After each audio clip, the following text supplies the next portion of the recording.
لا حول ولا قوة إلا بالله العلي العظيم حسبنا الله ونعم الوكيل ونعم المولى ونعم النصير أعوذ بالله من الشيطان الرجيم بسم الله الرحمن الرحيم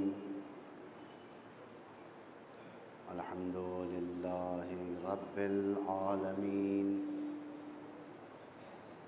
والعاقبة للمؤمنين والنار للملحدين والصلاة والسلام على سيدنا ونبينا وحبيب إلهنا وطبيب نفوسنا أبي القاسم المصطفى محمد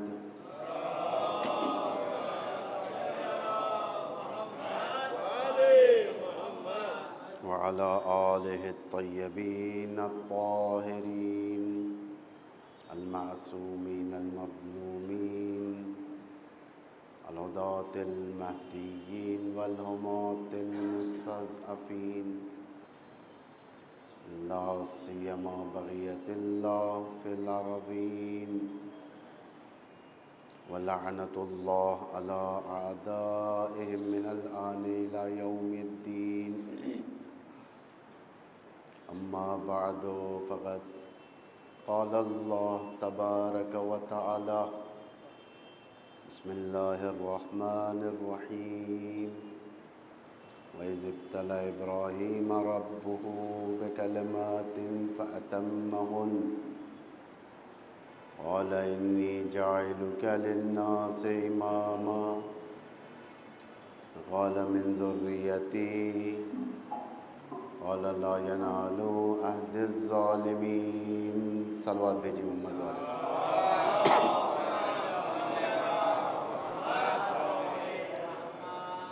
صاحبان ایمان، بزرگان ملت، اس سلسلے کی یہ 7ویں کڑی جس میں آپ کے سماعت کے سامنے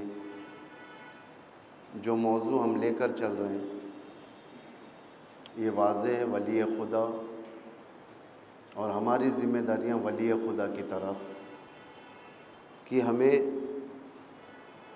ایک ولی خدا کو اس وقت استقبال کرنا ہے۔ یہ ساری دنیا شیعت کا بغیر کوئی کنٹروورسی کے واحد کانسیپٹ ہے جس میں ساری دنیا شیعت ایک امام کا انتظار کر رہی ہے، اور وہ انتظار روز بروز اس انتظار میں شدت بڑھتی جا رہی ہے، یعنی شدید۔ جیسے جیسے زمانہ بڑھتا جا رہا ہے، جیسے جیسے نیاز بڑھتے جا رہی ہے، پیاس بڑھتے جا رہی ہے، ظلم بڑھتے جا رہا ہے، دنیا میں ہر جگہ بے امانی بڑھتے جا رہی ہے، تو ہمیں صرف ایک ہی راستہ نظر آتا ہے، اور وہ راستہ صرف ظہور کا۔ امام ظہور کر جائیں، امام آ جائیں، عدل و انصاف ہم دیکھیں، ایک حکومت الہیہ دیکھیں۔ یہ حکومت کوئی معمولی حکومت نہیں ہوگی۔ امام حسین جس وقت کربلا کی طرف گئے تھے، زمانے نے کہا کہ حسین حکومت کے پیچھے جا رہے ہیں، کہ حسین کو حکومت کی بھوک لگ گئی ہے، حسین حکومت کے پیچھے جا رہے ہیں، فساد کے پیچھے جا رہے ہیں۔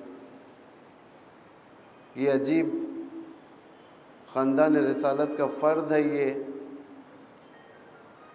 ایک لحاظ سے ہم اس بات کو تردید کرتے ہیں کہ حسین حکومت کے پیچھے نہیں گئے، اس لیے کہ خود امام نے فرمایا، اپنے بھائی محمد حنفیہ سے فرمایا کہ میرے بھائی، میں جو جا رہا ہوں، میں جو خارج ہوا ہوں، نہ یہ کہ میں فساد کے پیچھے، نہ یہ کہ میں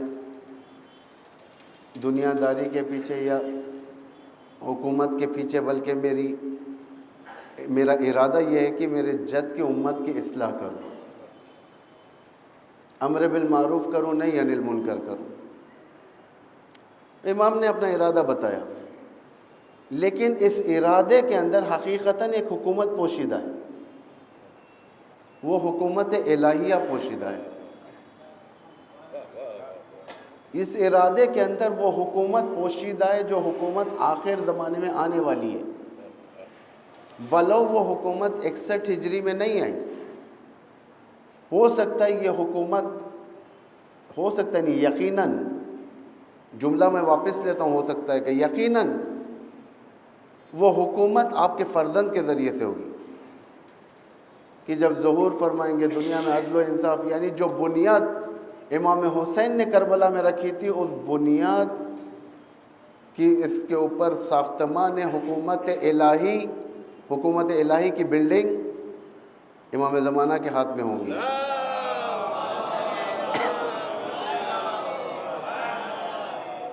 اس لحاظ سے ایک حکومت،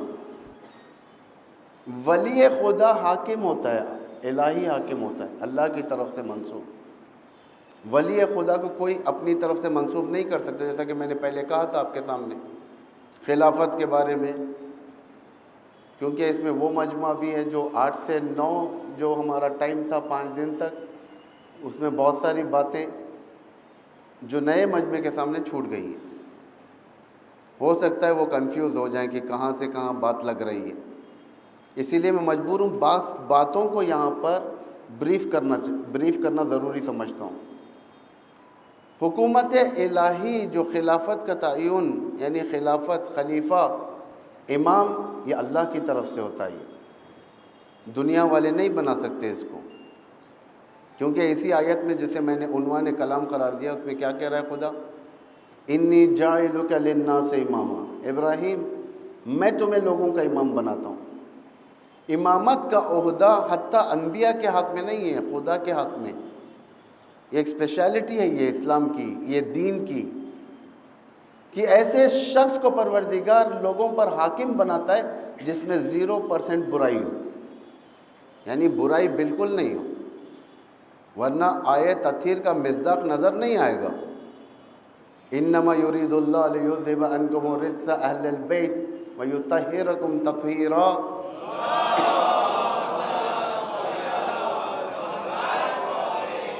اس کا مصداق نظر نہیں آئے گا۔ حاکم پرفیکٹ ہے اللہ کی طرف سے ہمارے پاس، حکومت کرنے والا معصوم، اس کے اندر کوئی خامی نہیں ہے، لیکن معصوم کے ساتھ حکومت میں رعایا بھی ایسی ہونی چاہیے کہ معصوم اور رعایا کے درمیان رابطہ گہرا ہو سکے۔ بعض نمونے میں نے بتایا ہے، ائمہ اہل البیت کے جو نزدیک ترین لوگ تھے، وہ لوگ اماموں کے اشاروں پر سمجھ جاتے تھے کہ امام کیا کہنا چاہ رہے ہیں۔ اسے ناصر کہتے ہیں اسے۔ ایک امام ابھی پردے غائب میں ہے، بلکہ دوسرے الفاظ میں کہوں تو ایک علی پردے غائب میں، پھر اور الفاظ کو بدلوں تو ایک حسین اور پردے غائب میں۔ یہ بھی اتفاقاً ناصر طلب کر رہا ہے، یہ بھی اتفاقاً نصرت کرنے والوں کو مطالبہ کر رہا ہے۔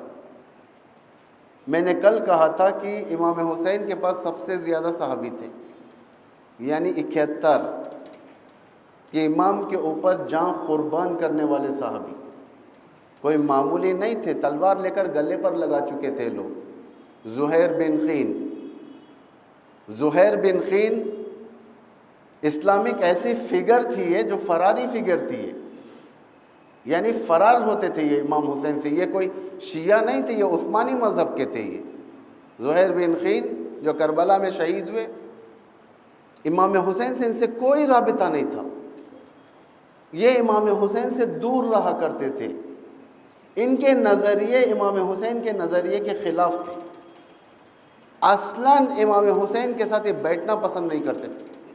یہ زہیر خین ہے، یہ جسے آج ہم سلام بیچتے ہیں۔ کوفہ جانا تھا، ایک قافلہ جا رہا ہے، یہ قافلے میں مل گئے۔ امام حسین اگر یہاں پر خیمے لگا رہے ہیں، وہ آدھا کلومیٹر دور پر اپنا خیمہ لگاتے تھے، آدھا کلومیٹر دور، تاکہ امام حسین سے ملاقات نہ ہو۔ تاکہ امام حسین سے صورت نہ دکھا سکے. دیکھیں توجہ کریں کیسے کیسے لوگ تھے, مینٹیلٹی کیسی تھی. زہیرخین بہت رچ تھے, پیسے والے تھے, بزنس مین تھے وہ اور ان کی زوجہ اپنے خیمے میں. جیسا کہ کئی دن سے میں ایک ایک واقعہ بیان کرتا ہوا چلا, ابا عبداللہ نے ہر ایک کو نصرت کے لیے بلایا,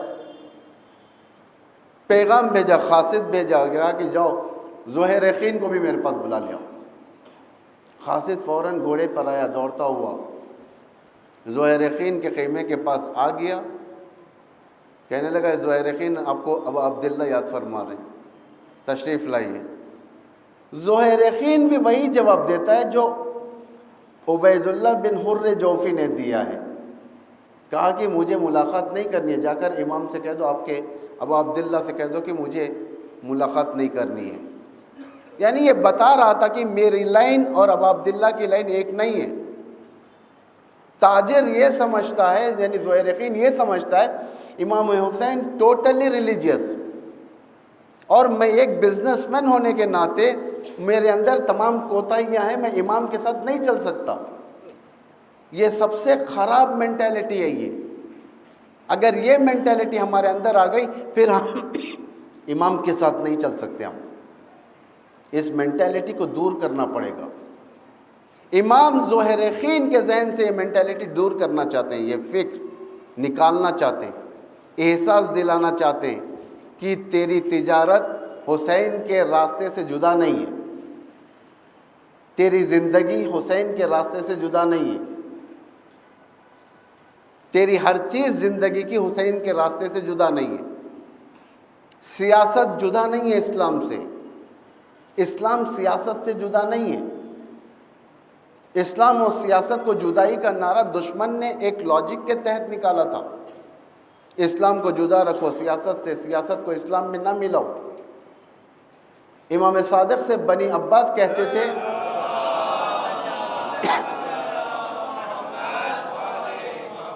بنی عباس جو آئے تھے سرکار, یہ لوگ آبا و اجدادی رشتے سے دیکھا جائے تو امام کے رشتہ دار تھے. یہ لوگ امام کے رشتہ دار, خونی رشتہ داری تھی. یعنی اوپر اگر جائیں گے ابن عباس کی نسل سے, یہ لوگ ایک نعرہ لے کر اٹھے تھے. لوگ وہ نعرہ یہ تھا الرضا من آل محمد, یعنی ہم آل محمد کی رضائیت کے لیے اٹھ رہے ہیں. یہ لوگ اٹھے, بنی امیہ بنی عباس میں ٹکراؤ ہوا, بنی امیہ ہار گیا, بنی عباس برسر اقتدار.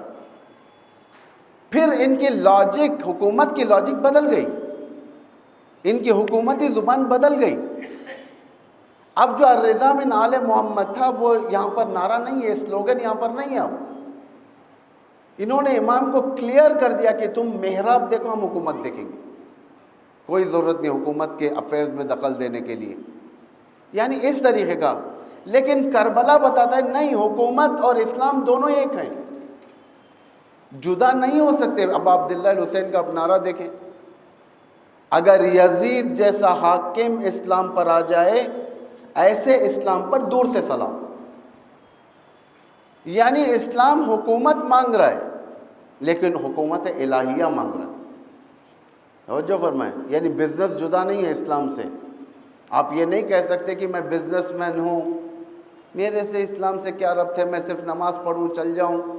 نہیں, اتفاقاً اسلام کہہ رہا ہے تم دخالت دو دین میں, لیکن فساد کے لیے نہیں. بعض ہوتے ہیں نا, جب پیسہ آ جاتا ہے تو فرعونیت آ جاتی ہے. فرعونیت ہر ایک کے اندر ہے. میرے اندر بھی فرعون ہے, آپ کے اندر بھی فرعون ہے. فرعون ہر ایک کو ہے, اندر ہر ایک کے فرعون ہے. لیکن یہ اور بات ہے کہ کسی کو مصر مل گیا, کسی کو نہیں ملا. کسی کو مصر مل گیا, کسی کو نہیں ملا. مصر سے مراد حکومت نہیں, مصر سے مراد دولت, پیسہ. فرعونیت کی حقیقت دکھا دی, ورنہ فرعونیت ہر ایک کے اندر ہوتی ہے, جدا نہیں ہے. پیسہ آ جائے لیکن دین میں بھی دخل. یہ نہیں کہ پیسہ آ گیا میں الگ ہو گیا, دین کو چھوڑ دیا, میں سے دین سے کوئی سروکار نہیں ہے. امام فرماتے ہیں نہج البلاغہ میں یہ بات ہے, تجارت تاجروں کے بارے میں, من اتجر بغیر فقہ فقد ارتتمع فی الربا، جو بھی بزنس مین بغیر فقہ کے جانے، دین کے کانسٹیٹیوشنز کو جانے بغیر اگر بزنس کرے گا، یقیناً آج نہیں تو کل وہ ربا میں مبتلا ہو جائے گا، سود میں مبتلا ہو جائے گا، گندے پیسوں میں مبتلا ہو جائے گا۔ امام کے یہ جتنے کوڈز ہیں ہمارے پاس، جتنی باتیں ہیں، یہ بیکار کی باتیں نہیں ہیں، ہمارے لیے اصلاح کی باتیں۔ تو اس میں ایک زہرقین تھے جو یہ تصور کر رہے تھے کہ میرا اور ابا عبداللہ کا راستہ جدا ہے۔ ایک قاصد آیا، پھر دوسری مرتبہ بھیجا، زوجہ نے کہا زہرقین سے، زہیر زہرا کا فرزند ہے، رسول کا بیٹا ہے، نہ مانو صحیح ہے، لیکن جاؤ سنو تو صحیح آخر کہنا کیا چاہ رہی۔ تاریخ کہتی ہے زہیر اپنا خیمہ چھوڑ کر چلے ابا عبداللہ الحسین سے ملاقات کے لیے۔ کیسے گئے؟ کراہت کے ساتھ گئے، بدل نخواستہ، یعنی دل نہیں مان رہا تھا۔ جس چیز کی طرف دل نہیں مانتا وہ مجبوراً جاتا ہے انسان۔ دھیرے دھیرے سے گئے، دھیرے دھیرے سے گئے، لیکن وہی زوجہ کہتی ہے جب زہیر آئے واپس، تیزی کے ساتھ آئے، اندر داخل ہوئے خیمے میں، تلوار کو نکالا، اپنے کمر میں لٹکایا، سجایا اپنے آپ کو نظامی لباس سے، آرمی کے لباس سے، اور زوجہ کو طلاق عشق دینا چاہتے ہیں۔ کہتے ہیں کہ میں تجھے طلاق دینا چاہتا ہوں، تو چلی جا، تو مدینے چلی جا، اور یہ سارا بزنس تیرے حوالے، اور جو کریں۔ ایک ملاقات، زوجہ نے کہا ارے واہ واہ بھائی واہ، میں نے تم کو تیار کیا امام سے ملاقات کے لیے، اب تم آ کر اس لشکر میں جا کر ملنے کے لیے مجھے طلاق دینا چاہتے ہو؟ اچھی بات ہے، دے دو طلاق، اور جو کریں۔ زوجہ بھی بہت انٹیلیجنٹ تھی، عقل مند تھی۔ یہی زہیر اب حسین ابن علی کے پاس آ چکے، شب عاشور دیکھا، عورتوں میں ان کی زوجہ بھی، کہا کہ تم گھر نہیں گئی؟ زوجہ نے کہا حبیب خبردار، تم طلاق دے چکے ہو، تمہارا حق اب میرے اوپر نہیں ہے، اب میں زینب کی کنیز ہوں۔ اور جو فرمائے نصرت امام ہے یہ۔ طلاق سے مراد آپ یہ مت سمجھے کہ جیسا آج کل جو طلاق کا سسٹم شروع ہو گیا ہے، شادی کر لیا، بعد میں نہیں بنی تو ایک دوسرے کو طلاق، خلا میں اتر گئے، جھگڑے ہو گئے، وہ یہ طلاق نہیں تھا، ایک محاورتاً تھا۔ یہ بہت ساری چیزیں اس طریقے سے ہیں۔ یعنی امام حسین اپنے لشکر میں ہر کیٹیگری کے آدمی کو لاتے ہیں۔ فقیہ بھی ہے، حبیب ابن مظاہر، مسلم ابن اسجا، غلام بھی ہے، جون، آخری وقت امام جون کو اپنے خیمے میں بلاتے ہیں، جون ادھر آؤ، آخری وقت ایک تھیلی نکالی، چھوٹی سی کیسہ جسے کہا جاتا ہے، اسے جون کو دے کر کہا، کافی اچھی اماؤنٹ تھی ہے، جون تیری نوکری ختم، میرے پاس تو خدمت کیا کرتا تھا۔ امام نے شکریہ ادا کیا جون کا، تاکہ جون یہ تھوڑا سا پیسہ ہے، یہ تو لے لے اور چلا جا یہاں سے، تو جا کر اپنی زندگی کے بقیہ روز اس کے ذریعے سے کچھ بزنس کر لے۔ یہ اب میری زبان نہیں، جہاں پر بھی میں اس طریقے کا جملہ لاؤں آپ یہ مت سمجھیں کہ امام نے لفظ بزنس کا، نہیں، یہ آپ لوگوں کو سمجھانے کے لیے، بچوں کو سمجھانے کے لیے میری بات ہے۔ جون نہیں لیا، دل توڑ گیا، باہر جا کے بیٹھ کے رو رہا ہے جون۔ امام نے آواز سنی، جون کے رونے کی آوازیں، باہر آ کر دیکھا جون رو رہا ہے۔ جون کیوں رو رہا ہے؟ تو کہا کہ ابا عبداللہ آپ مجھے دور کریں، اس لیے کہ میں کالا ہوں، میرے خون میں بدبو ہے، میرے پسینے میں بدبو ہے، اس لیے آپ مجھے دور کر رہے ہیں آپ سے۔ امام نے فوراً جون کو اٹھا کر لگا لیا اپنے گلے سے۔ ہر کیٹیگری تھی وہاں پر، شہادت سے پہلے ان کا درجہ عالم کا تھا، فقیہ کا تھا، نوکر کا تھا، یہ تاجر کا تھا، لیکن شہادت کے بعد ان کے درجے الہی درجے ہو گئے. توجہ فرمائیں.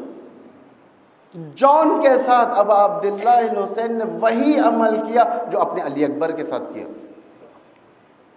یعنی جان جب میدان کربلا میں گرا، ابا عبداللہ الحسین فوراً پہنچ گئے، اس کا سر اٹھایا، مٹی لگی ہوئی تھی، خون لگا ہوا تھا، سب صاف کیا.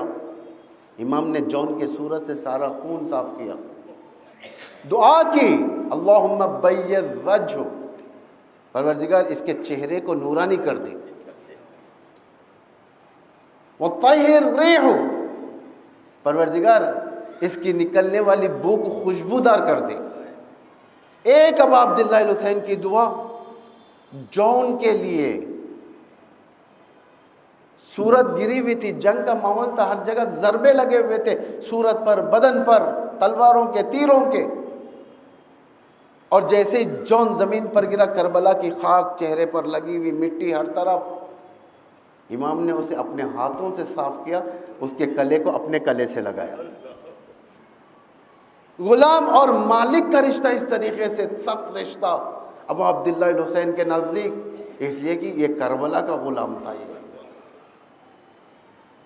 اس وقت جون، روایت بتاتی ہے جون مسکرا رہا تھا، اور جملہ کہا جو تاریخ نے اس کو ثبت کر لیا، من مثلی، کون ہے مجھ جیسا.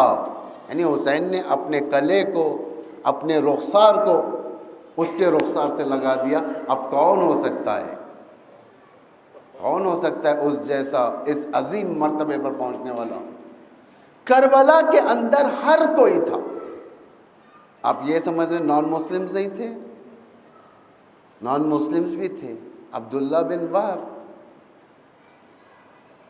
یعنی یہ نہ سمجھو کہ کربلا کے اندر وہی لوگ آئیں گے جو دعوت دینے والے ابو عبداللہ الحسین کو. نہیں، جب اپنے لوگ چھوڑ دیتے، خدا ایک نئی قوم بناتا ہے نصرت کے لیے. یہ خدا کا قانون ہے، یہ خدا کا قانون ہے، یہ رول ہے. یہ جو اپنی حقیقت کو بھول جاتے ہیں، خدا اس کو ختم کر دیتا ہے، اس کے بازو ایک نئی قوم بنا دیتا ہے اور بے مثال بنا دیتا ہے انہیں. توجہ فرمائیں آپ لوگ.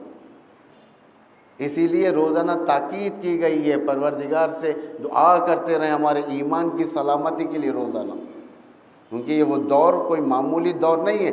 ہم چیلنج نہیں کر سکتے کہ ہم با ایمان امام کی خدمت میں پہنچیں گے، کیونکہ وعدہ نبھانا بڑی بات ہے. وعدہ نبھانا بڑی بات ہے، وعدہ کر لینا بڑی بات نہیں ہے. بہت سارے وعدے ہو جاتے ہیں لیکن وعدے ٹوٹ جاتے ہیں.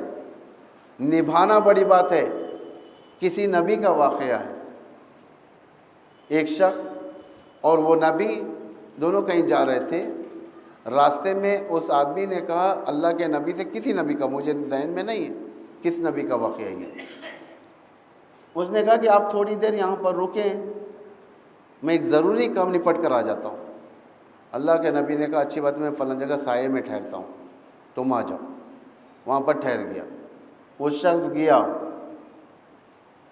گھنٹے گزر گئے، رات گزر گئی، دن گزر گیا، دوسرا دن گزر گیا، 3 دن گزر گئے، وہ شخص نہیں آیا.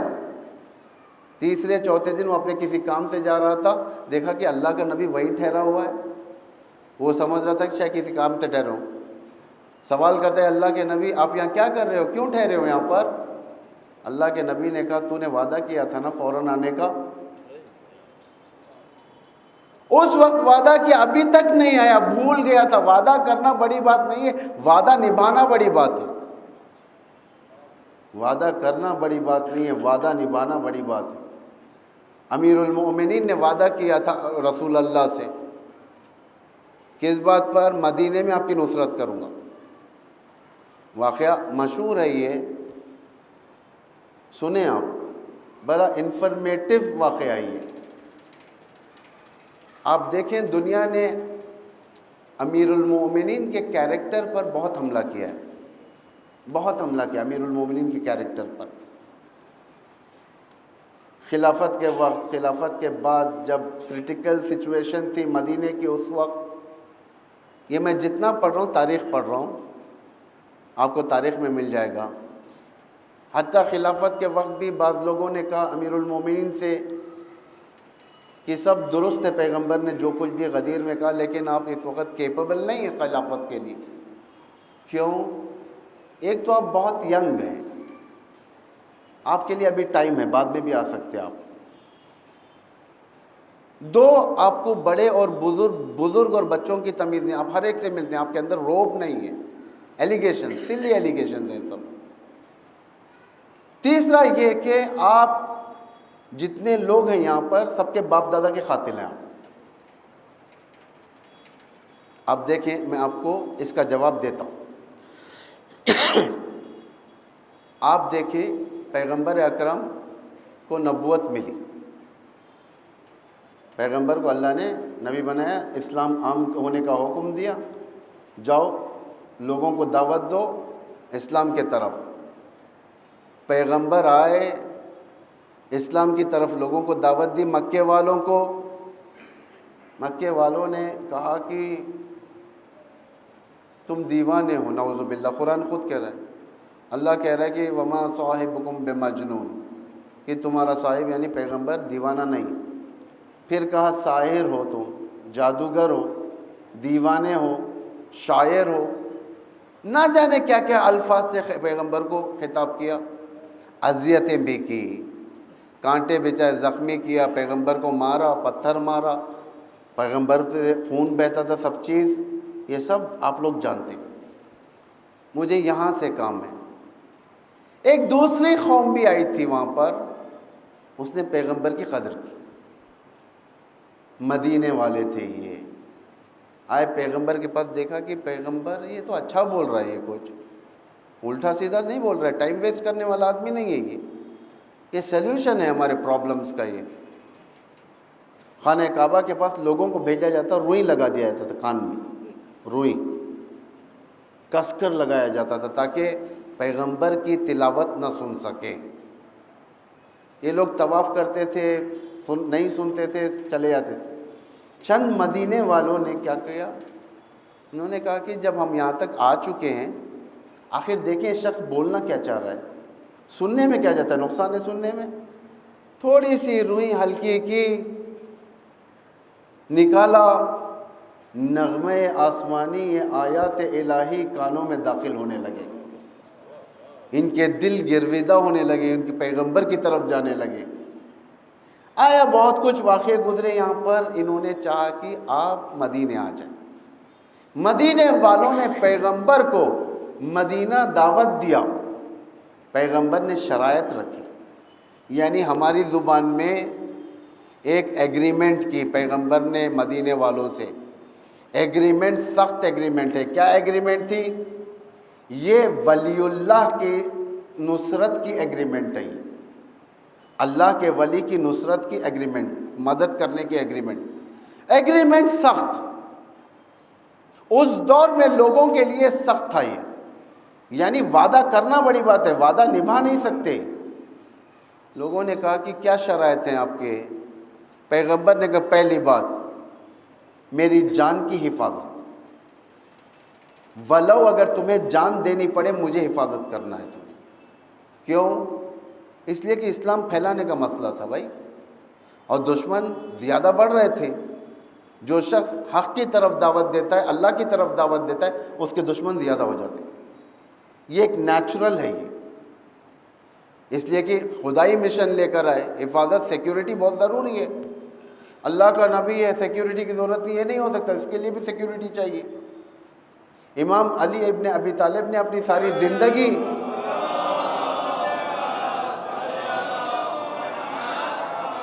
رسول اللہ کی سیکیورٹی میں گزار دی تھی. رسول نے فرمایا کہ تمہاری جان مجھ پر یعنی حفاظت کے لیے تمہیں دینی پڑے گی. ایک لوگوں نے کہا کہ ہمیں سمجھ میں نہیں آ رہا ہے آپ کیا کہہ رہے ہیں یا رسول اللہ. پیغمبر نے پھر دہرایا، کیا میں تم سے زیادہ اختیار نہیں رکھتا؟ انہوں نے سوچا کہ ایک نئی بات تھی ان لوگوں کے لیے. اختیار یعنی مالک بننا، ولی خدا ہے، اسے ایکسیپٹ کرنا، یہ کوئی معمولی بات نہیں ہے۔ ولی خدا کے اہداف بلند ہوتے ہیں۔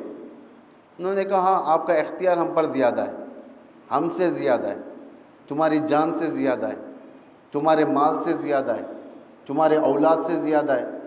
پیغمبر نے فرمایا کہ اگر مال کی ضرورت پڑے تو تمہیں مال بھی دینا ہوگا اسلام کے لیے۔ توجہ کریں آپ لوگ یہاں پر، پیغمبر آ گئے مدینے میں پیغمبر نے کتنی جنگوں میں شرکت کی، کتنی جنگیں ہوئی؟ 18 جنگیں، اور بہت سارے تھیں اس کی بات نہیں، 18 جنگیں جو کریٹیکل جنگیں تھیں۔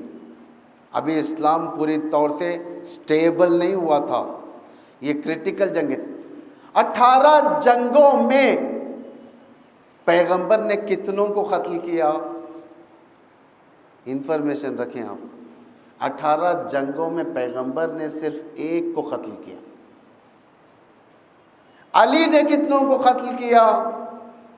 وہ تو ہمارے ذہنوں میں حساب ہی نہیں ہے، جو بھی ذوالفقار کے سامنے آتا تھا اس کا نوالا بن جاتا تھا، یعنی اتنوں کو قتل کیا علی نے۔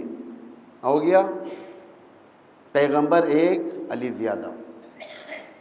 دنیا نے تعویل کیا، یہاں پر بہت تعویل کیا، کہا کہ پیغمبر تلوار نہیں چلاتے تھے۔ کیوں نہیں چلاتے تھے بھائی؟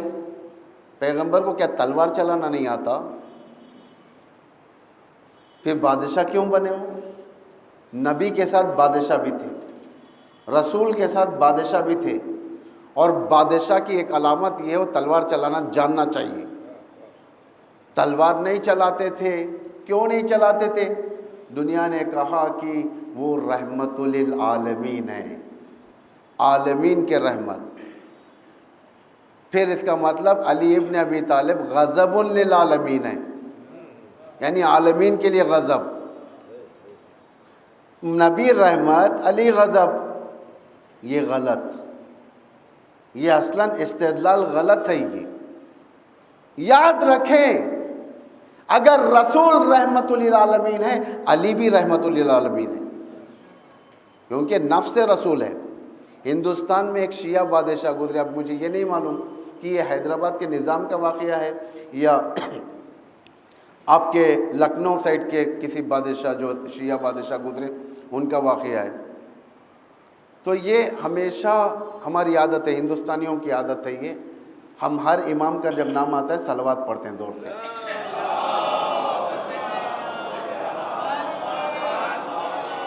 یہ ہماری عادت ہے یہ ہر امام کے ساتھ، لیکن بہت ساری جگہوں پر باہر اگر آپ دیکھیں صلوات مخصوص ہے پیغمبر سے، صرف پیغمبر۔ تو یہ بادشاہ بیٹھے ہوئے تھے، پتہ نہیں نظام ہے اور کوئی بادشاہ ہے، جب بھی امیر المومنین کا نام آتا تھا صلوات پڑھتے تھے، اللہم صلی علی محمد وعلی محمد، صلوات پڑھتے تھے۔ وہاں پر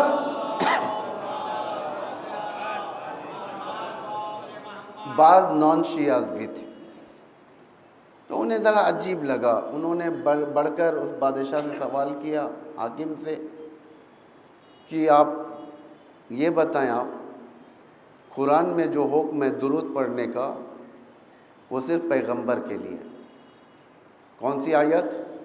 ان اللہ وملائکتہ یصلون علی النبی، اللہ، یقیناً اللہ اور اس کے ملائکہ نبی پر صلوات بھیجتے ہیں۔ پھر پروردگار آرڈر کر رہا ہے، یا ایھا الذین آمنوا صلوا علیہ وسلموا تسلیما۔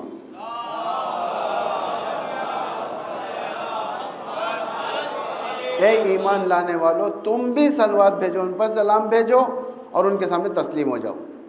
انہوں نے کہا کہ بھائی اس آیت کے لحاظ سے صرف ایک نبی ہے اور دوسرے تو نہیں ہے، نبی کے علاوہ اور کوئی نہیں ہے، پھر یہ کیوں آپ امام علی پر صلوات بھیجتے ہیں؟ کیوں، آخر کیا ریزن ہے؟ انہوں نے کہا کہ آپ یہ بتائیں، بادشاہ تھے، وہ اپنی مزاج کے مطابق اپنے انداز سے بات کر رہے تھے۔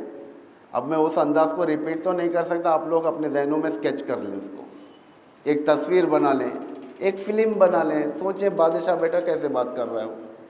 نے کہا کہ آپ نے یہ بتائیں، پہلے آپ مجھے یہ بتائیں، یہ مباہلہ ہے کیا چیز؟ تو اس شخص نے کہا کہ جس نے بھی پوچھا تھا اس نے کہا مباہلہ اس طریقے سے وہ نصارہ کے سامنے ہوا، یہاں سے پیغمبر گئے، علی گئے اور ان کی زوجہ گئی، رسول کی بیٹی گئی اور ان کے بچے گئے۔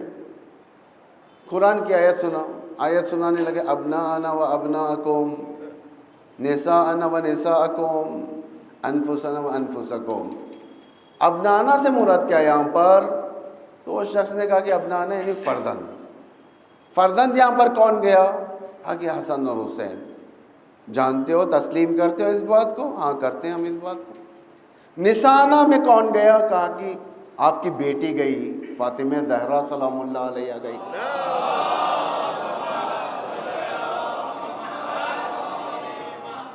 تو نفوس میں کون گیا؟ کہا کہ علی ابن ابی طالب ہے۔ یعنی علی اور پیغمبر دونوں ایک نفس ہیں، نفس واحدہ، ایک نفس ہیں۔ تو جب محمد پر درود ہے تو علی پر بھی درود ہے۔ توجہ فرما آپ لوگ۔ تو انہوں نے اس طریقے سے بتایا۔ دیکھیں یہاں پر امیر المؤمنین کوئی غضب للعالمین نہیں ہے، رحمت للعالمین کا دوسرا جز ہے یہ۔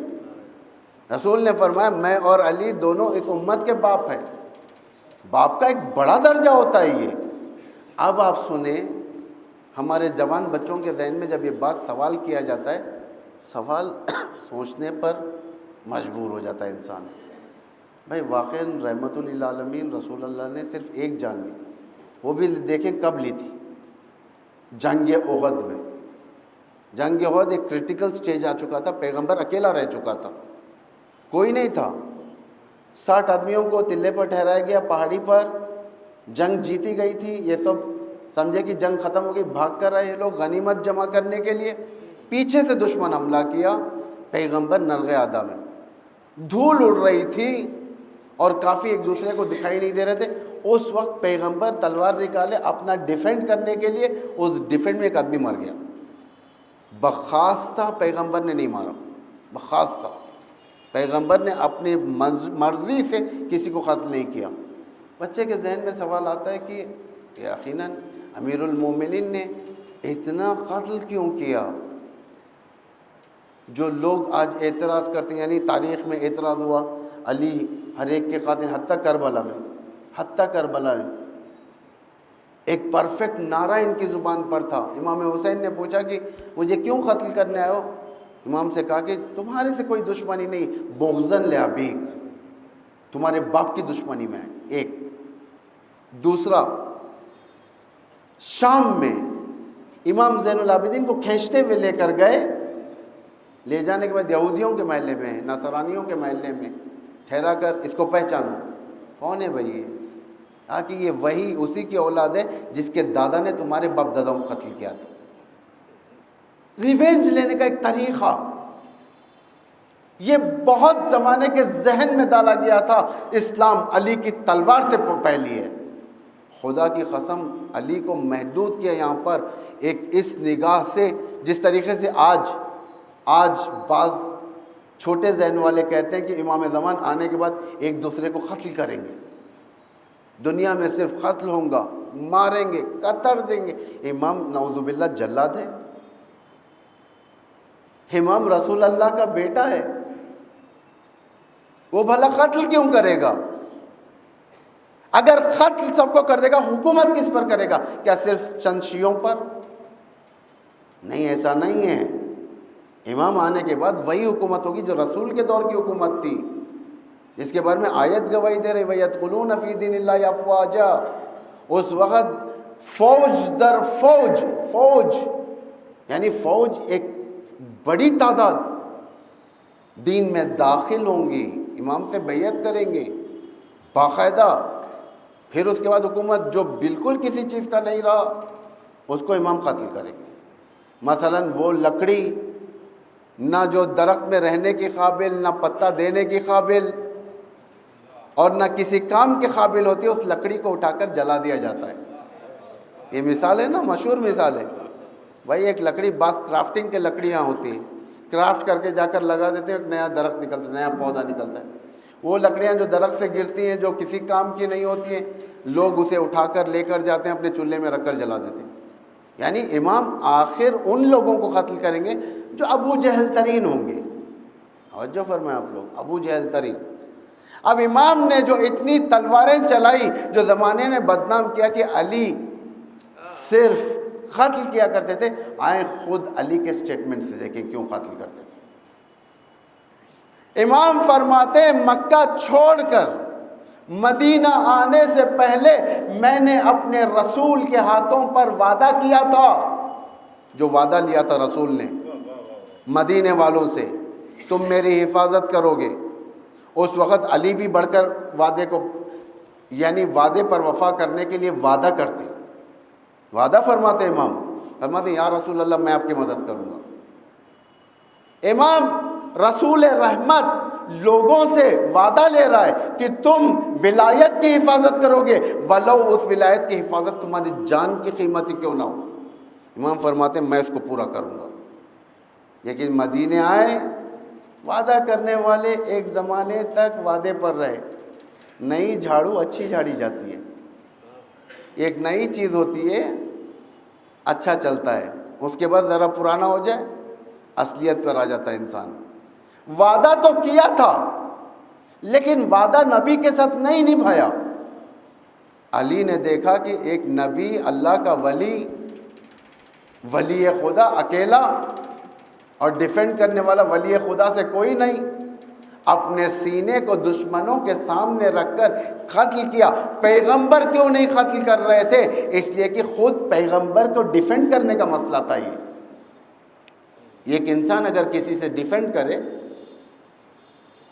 تو دوسرا اگر بولے تو اچھا لگتا ہے، خود میں اگر آ کر میری تعریف کروں، مجھ سے میں ڈیفینڈ کروں، میں مجھ سے اپنے آپ کو دفاع کر لوں، یہ اچھا نہیں دکھتا۔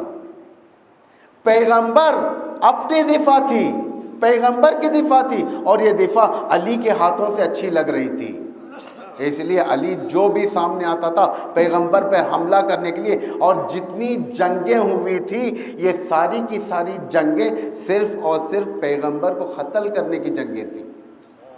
یعنی جتنی جنگیں ہوئی ایسے نہیں پریشان کرنے کے لیے، پیغمبر کو ختم کرنے کی جنگیں تھیں۔ لیکن امام کو یہ منظور نہیں تھا کہ ان کے جیتے جی پیغمبر قتل ہو جائیں، پیغمبر ختم ہو جائیں۔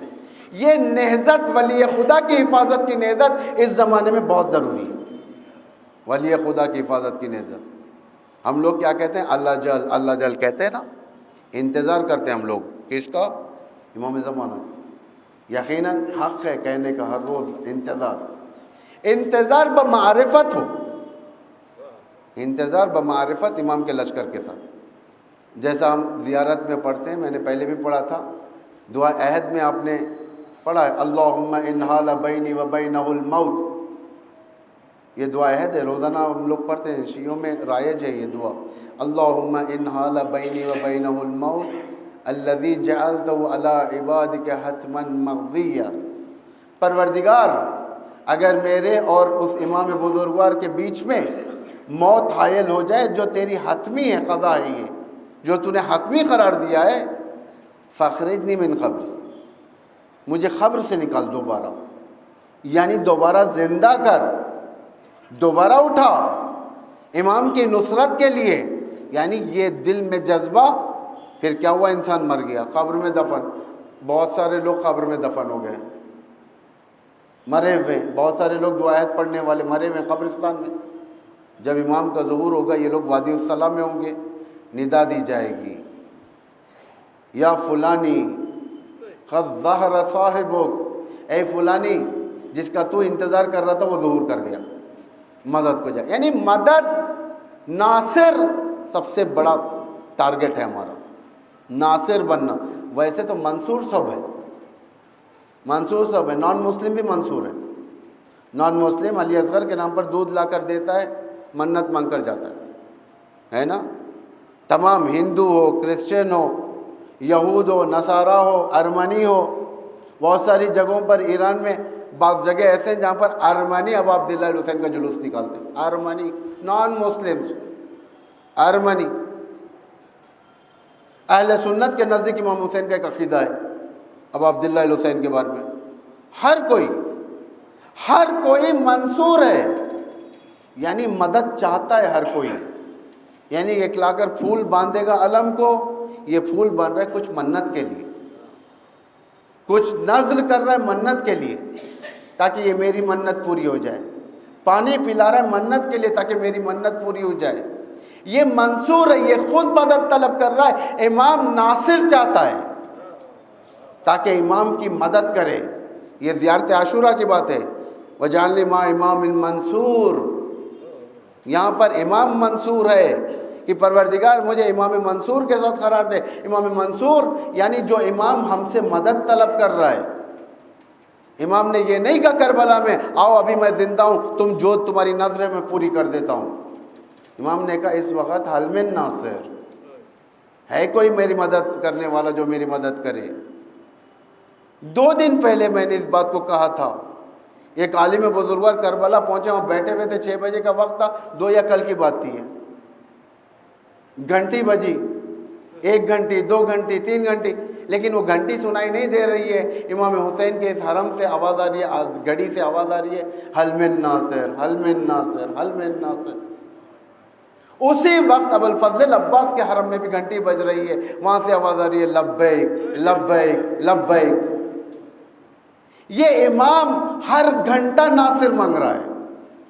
یہ نہیں کہ ناصر ایک خاص جنگ کے لیے، ہر گھنٹہ. جب لوگ امام کو تنہا چھوڑ دیتے ہیں، ولی خدا کو تنہا چھوڑ دیتے ہیں، ولی خدا کوفے کے گلیوں میں اکیلا ہو جاتا ہے. مسلم اکیلا ہو جاتا ہے. جب لوگ تنہا چھوڑ دیتے ہیں مسلم اکیلا ہو جاتا ہے. جب لوگ تنہا چھوڑ دیتے ہیں ولی خدا ہتکڑیوں میں آ جاتا ہے. جب لوگ تنہا چھوڑ دیتے ہیں زینب بے چادر ہو جاتی ہے. جب لوگ تنہا چھوڑ دیتے ہیں امام حسین تنہا ہو جاتے ہیں. امام نہیں چاہتے تھے. امام زین العابدین کی کل 2 باتیں میں نے بیان کی تھی، بقیہ انشاءاللہ میں کل کنٹینیو کروں گا. 2 باتیں میں نے کل بیان کی تھی. ایک، 4 کام امام کے جو کربلا سے رہا ہونے کے بعد زندگی جب تک تھی، یعنی 35 سال تک 4 کام کیا امام نے. پہلا کام اور دوسرا کام کل بتایا تھا میں نے آپ کو. 1 قافلہ سالاری. 2، امام شیعت کی مرمت کر رہے تھے، دوبارہ شیعوں کو زندہ کر رہے تھے، نئی شیعت کو. تیسرا اور چوتھا، اب جو واقعاً اس میں مصائب ہے، ہو سکے تو اسی مصائب پہ میں ختم کر دوں. تیسرا اور چوتھا کام امام کا. تیسرا کام، فرہنگ یعنی کلچر تبدیل ہو چکا تھا. مدینے کا کلچر بدل چکا تھا. شاید اس بات کو یہاں پر کہوں، پھر ریپیٹ ہو رہی ہے، باتیں ریپیٹ ہو رہی ہیں.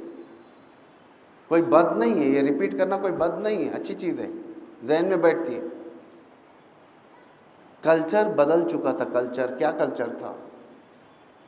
رسول اللہ کے دور میں لوگ اپنا ایک الگو یعنی رول ماڈل، لوگ رول ماڈل بناتے ہیں. لوگ آج کل یعنی رول ماڈل مطلب بالوں کی کٹنگ ایک کو فالو کرتے ہیں، کپڑوں کا پہننا ایک کو فالو کرتے ہیں، جوتوں کا پہننا ایک کو فالو کرتے ہیں. کبھی لوگ چلنے کی پریکٹس دوسروں کی کرتے ہیں.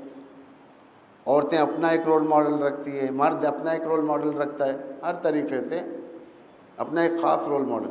اس دور میں رول ماڈل رسول اللہ تھے جسے لوگ فالو کیا کرتے تھے، رسول کے عادات کو لیتے تھے. جس طریقے سے رسول داڑھی رکھتے تھے اسی طریقے سے یہ لوگ بھی بناتے تھے. جس طریقے سے رسول چلتے تھے ویسے چلتے تھے. جس طریقے سے رسول گفتگو کرتے تھے ویسے ہی گفتگو کرتے تھے. پریکٹس کرتے تھے لوگ. یعنی جب بنا لیا تو اپناتے، آگے پیچھے چلا کرتے تھے رسول کے. رسول مسجد سے باہر گئے، اصحاب کا ایک کاروان ساتھ. رسول مدینے سے باہر گئے، لوگ ساتھ. مدینے کے اندر ہے، لوگ ساتھ ہو گئے. یعنی ایک کلچر تھا، یہ ایک علم نوازی تھی، ولی خدا نوازی تھی. یہاں پر 60 ایئرز میں 60 سال میں یہ ٹوٹلی ڈیفرنٹ، اپوزٹ ڈائریکشن. امام جو اس کلچر کی حفاظت فرمانا چاہتے تھے وہ کلچر بدل چکا تھا. مدینے میں اب دیکھیں کتنا فرق ہے تھوڑے سے سالوں میں. مدینے میں ایک سنگر اور ڈانسر آئی تھی.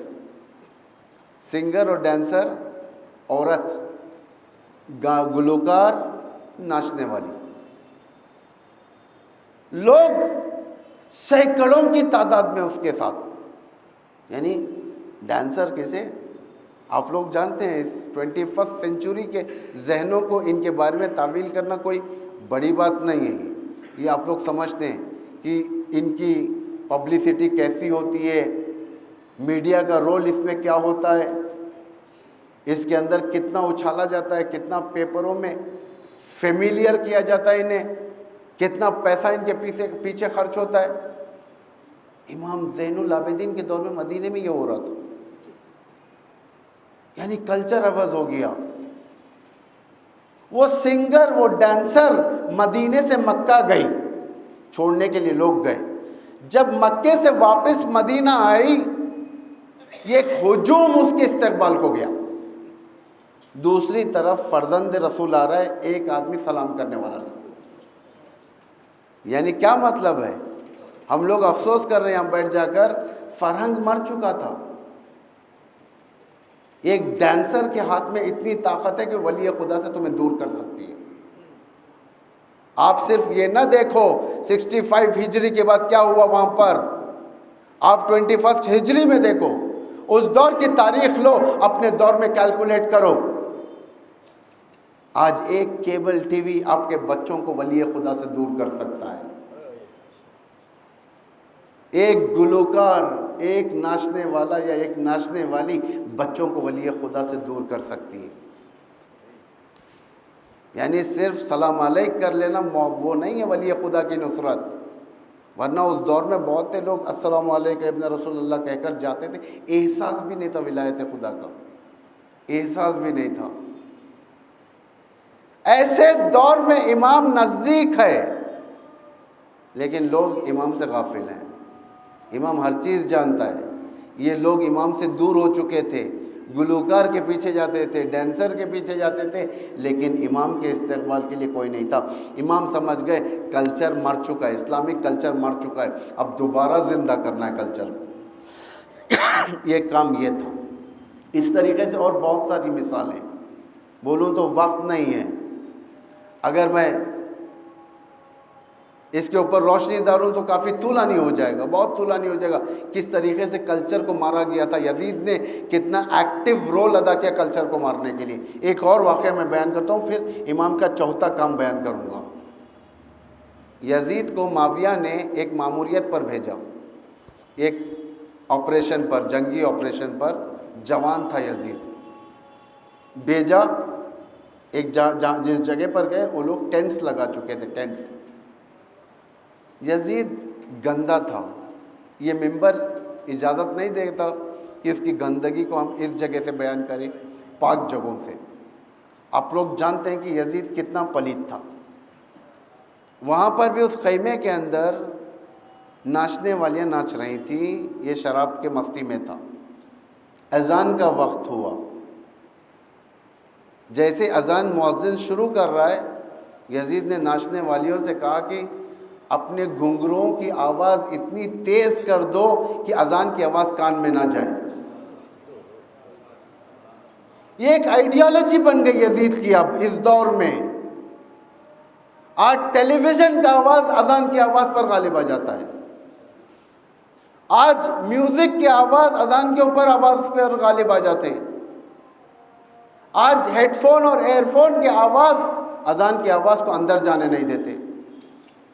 مکے میں خانہ کعبہ کے پاس جو بلڈنگ بنی گئی ہے، ٹاور، بہت بڑی ٹاور، 67 فلورز کی ہے، 68 یا 67 فلورز کی ہے. یہ ایک سازش کے تحت بنی گئی ہے. کل اس کو پولیٹیکل ویو اس کا میں کل کی مجلس میں بیان کروں گا. یہ ٹاور کا کیا خصوصیت ہے، یہ ٹاور کیوں بنایا گیا، یہ ٹاور کیوں لایا گیا، وہاں پر خانہ کعبہ کے بالکل پاس کیوں لایا گیا، ساؤتھ پول میں یعنی ساؤتھ میں کیوں لایا گیا، ساؤتھ میں ہی کیوں لایا گیا، نارتھ میں کیوں نہیں لایا گیا. اس کو سیاسی پہلو کل میں ڈسکس کروں گا، اب وقت نہیں ہے. ایک چھوٹی سی بات یہاں پر اس ٹاور سے متعلق. بننے والے نے کہا اس ٹاور کو، خانہ کعبہ کے سامنے آپ لوگ ڈاؤن لوڈ کر دیکھیں، جو لوگ جاتے ہیں وہاں پہ جا چکے ہیں، جو جانتے ہیں. بعض لوگ فخر کے ساتھ پیسہ خرچ کر اس بلڈنگ میں جا کر حج کے کپڑے پہن کر رہتے. بننے والے نے کہا کہ ان آئینوں کے بارے میں، جیسا واٹر پروف ہوتا ہے، ساؤنڈ پروف آئینے، بھائی کچھ بھی کہہ سکتا تھا یہ کہ کار کی آواز نہیں آ سکتی، ہارن کی آواز نہیں آ سکتی، فلاں کی آواز نہیں آ سکتی۔ بدبخت کہتا ہے کہ اس آئینوں کی خصوصیت، اس بلڈنگ کی خصوصیت یہ ہے کہ مسجد الحرام کی اذان کی آواز اندر نہیں آ سکتی۔ یعنی باقاعدہ دشمن کی پلاننگ۔ 61 ہجری کا واقعہ کوئی پرانا نہیں ہے ہمارے لیے۔ 61 ہجری ایک عبرت کا مقام ہے ہمارے لیے، تاکہ اس سے ذریعے سے ہم حاصل کریں اور ان غلطیوں کو ریپیٹ نہ کریں۔ بہت ہوشیار بچوں کے کان، آج کل موبائل، اسمارٹ فونز، ہر چیز اندر۔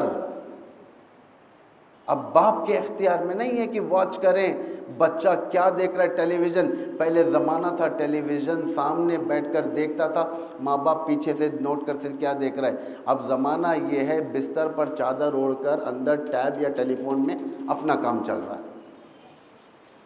کریٹیکل زمانہ ہے۔ امام نے بتا دیا، چوتھے امام نے، ایک فرہنگ خراب کرنے والے یعنی گلوکار، اس طریقے کے تمام انٹرٹینمنٹ، صرف گانے ناچ وغیرہ نہیں، تمام اس طریقے کے شباہت رکھنے والے انٹرٹینمنٹ ولی خدا سے دور کر سکتے ہیں، الا یہ کہ عبرت حاصل کریں اس سے۔ اور آخری کام امام کا آخری کام جو کربلا کے بعد سے اپنی شہادت تک گریہ کرنا۔ کیسے گریہ کرنا؟ یہ نہیں کہ کمرے میں بیٹھ کر گریہ کر رہے ہیں ایک طرف، لوگوں کے سامنے۔ قصاب کی دکان سے گزرتے تھے، یہ سب سنے ہوئے واقعہ۔ قصاب ذبح کرتا تھا، روکتے تھے، رک جا، کیا کر رہا ہے؟ ذبح کر رہا ہوں۔ پانی پلایا، بسم اللہ کہا، یہ ابن رسول اللہ، کیا کہہ رہے ہیں آپ؟ ہم مسلمان ہیں، اتنا تو ہم جانتے ہیں کہ بغیر بسم اللہ کے ہم ذبح نہیں کر سکتے۔ پھر امام فرماتے ہیں ذبح کرنا ہے، پہلے رگ حیات کاٹ دی، بکرے کی سے کہ زیادہ نہ تڑپے۔ یار ابن رسول اللہ، ہم یہ سب جانتے ہیں۔ امام وہاں پر گریہ فرماتے ہیں۔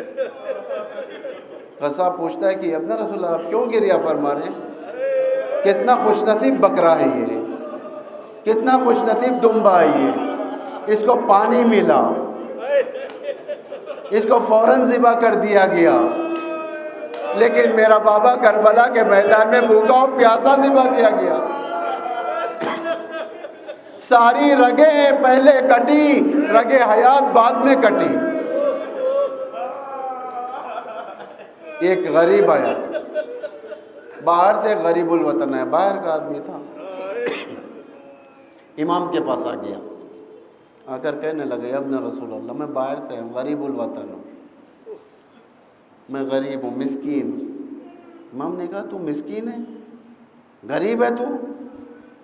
میرے سوال کا ایک جواب تھا، اگر تو مر جائے یہاں پر، اگر تو مر جائے تو لوگوں سے کیا توقع رکھتا ہے؟ وہ کہتا ہے اگر میں مر جاؤں لوگوں سے اتنی تو توقع رکھتا ہوں کہ مجھے وہ غسل دیں گے، کفن پہنائیں گے، مسلمین کے قبرستان میں لے جا کر عزت کے ساتھ دفن کر دیں گے۔ امام نے فرمایا اتنا تو یقین ہے نا تجھے غسل دیں گے، کفن پہنائیں گے، مسلمین کے قبرستان میں لے جا کر دفن کریں گے۔ اے شخص تو غریب نہیں ہے، غریب تو میرا بابا تھا، غریب میرا بابا تھا، کربلا میں بے گور و کفن، جبکہ میرے بابا نے کہا تھا مجھے دفن کر دو۔ 2 محرم بنی اسد کے قبیلے کو بلایا تھا امام نے، زمین خرید کر زمین ہبا کر دیا، کہا کہ تمہارے مردوں کو بلاؤ، مرد آ گئے، بٹھایا۔ امام نے کہا دیکھو چند دن کے بعد میں شہید ہو جاؤں گا، میرا لاشا بے گور و کفن نہ چھوڑ دینا، آنا کھیتی باڑی کے بہانے سے میرے جنازے پر مٹی ڈال دینا۔ جی بھر کے رو، مظلوم ہے حسین، غریب ہے حسین، کفن نصیب نہیں ہوا، دفن نصیب نہیں ہوا، غسل نصیب نہیں ہوا، اس سے بڑھ کر غریب کوئی نہیں ہے۔ السلام علیکم یا غریب الغربا۔ مردوں نے کہا اچھی بات ہے ہم کر دیں گے۔ جانے لگے تو کہا کہ تم اپنی عورتوں کو اندر بھیج دو. عورتیں آ گئی. امام نے کہا دیکھو 10 محرم کو یا عاشور کو میری شہادت ہوگی, مجھے مار دیا جائے گا, میرے اصحاب, میرے بھائی, میرے برادر مار دیے جائیں گے. دیکھو اگر تمہارے مرد کوتاہی کر جائے مجھے دفن کرنے کے لیے, فرات پر پانی لینے کے بہانے سے آنا, میرے جنازے پر مٹی ڈال دینا تاکہ میرا جنازہ بے گور و کفن نہ رہ جائے. عورتوں سے گفتگو ہو گئی, عورتوں نے وعدہ کیا, چلے گئے. پھر اس کے بعد کہا تمہارے بچوں کو بھیج دو. بچے آئے خیمے میں, چھوٹے چھوٹے بچے تھے. علی اصغر کو ہاتھ پہ رکھ لیا, بازو اولو محمد بیٹھ گئے, بازو قاسم بیٹھ گئے, نوجوان سارے بچے بیٹھے ہوئے, کہیں پر ننھے معصوم بیٹھے ہوئے. امام نے فرمایا ان بچوں سے, بچوں دیکھ رہے بچوں کو, امام فرماتے ہم سب کو مار دیا جائے گا. بچوں اگر تمہارے ماں باپ ہمیں دفن نہ کر سکے, تم کربلا کے میدان میں کھیلنے کے بہانے سے آنا, آ کر اپنی ہاتھوں سے مٹی اٹھا کر میرے جنازے پر ڈال دینا. اللہ اللہ, آئے غریب عصر عاشور, آئے تھے دشمن, دفن نہ کیا, گھوڑوں میں گھوڑوں کے ٹاپوں کے نیچے تیز نالے لگوائی, سارے لاشیں پائمال کیے گئے, زینب کا دل بھر آیا.